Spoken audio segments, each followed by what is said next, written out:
ഇരിട്ടി നഗരസഭയുടെ മൂന്നാമത് ഭരണസമിതിയിലേക്ക് തെരഞ്ഞെടുക്കപ്പെട്ട അംഗങ്ങൾ സത്യപ്രതിജ്ഞ ചൊല്ലി അധികാരമേറ്റു. പുന്നാട് ടൗണിന് സമീപം പ്രത്യേകം സജ്ജമാക്കിയ വേദിയിൽ വച്ചാണ് വരണാധികാരി റിസ്ക് ഇ തോമസ് മുതിർന്ന അംഗമായ ആവിലാട് വാർഡിൽ നിന്നും വിജയിച്ച CPM-ലെ കെ രാജന് സത്യവാചകം ചൊല്ലിക്കൊടുത്തത്. തുടർന്ന് മറ്റംഗങ്ങൾ കെ രാജൻ സത്യവാചകം ചൊല്ലി നൽകി. വാർഡ് ക്രമത്തിലാണ് മറ്റ് കൗൺസിലർമാർ സത്യപ്രതിജ്ഞ ചൊല്ലി അധികാരമേറ്റത്. LDF അംഗങ്ങൾ ദൃഢപ്രതിജ്ഞയും UDF അംഗങ്ങൾ ദൈവനാമത്തിലുമാണ് സത്യപ്രതിജ്ഞ ചെയ്തത്. നഗരസഭാ ചെയർമാൻ, വൈസ് ചെയർമാൻ എന്നിവരുടെ തെരഞ്ഞെടുപ്പ് 26-ന് രാവിലെയും ഉച്ചയ്ക്ക് ശേഷവുമായി നടക്കും. സ്റ്റാൻഡിംഗ് കമ്മിറ്റി ചെയർമാൻമാരെ പിന്നീടാണ് തെരഞ്ഞെടുക്കുക.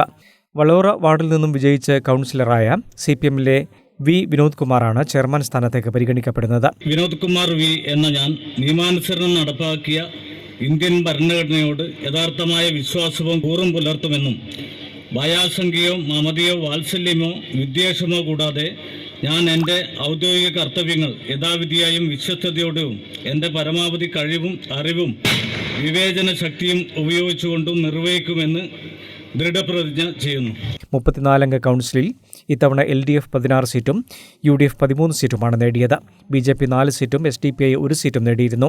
നേതാക്കളായ PP Ashokan, K Sreelatha, PP Usman, ചന്ദ്രൻ തില്ലങ്കേരി, KV രാമചന്ദ്രൻ, PV മോഹനൻ തുടങ്ങിയവർ സംബന്ധിച്ചു. News bureau, Mattannur.